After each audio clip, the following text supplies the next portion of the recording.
1 Juli 2025 bukan hanya menjadi momen peringatan Hari Bayangkara ke-79 bagi para insan Bayangkara Polri, melainkan juga menjadi momen bersejarah bagi Satuan Kerja Kepolisian Republik Indonesia, yaitu Divisi Humas Polri.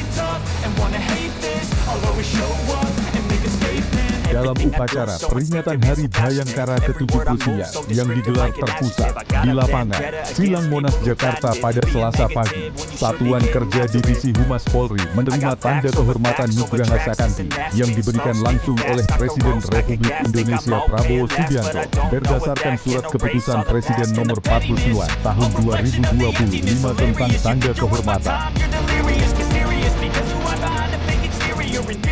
Berjalan sakral dalam upacara peringatan Hari Bayangkara ke-79, tanda kehormatan Nugraha Sakanti disematkan pada Pataka Sahitya Dharma Narawata Divisi Humas Polri yang dibawa oleh Kepala Divisi Humas Polri, Inspektur Jenderal Polisi Sandi Nugroho.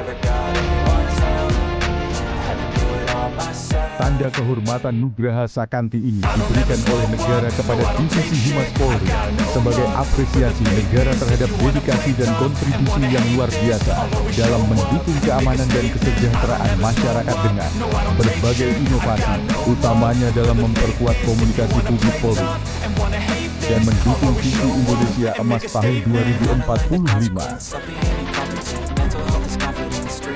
Tim Liputan Polri TV.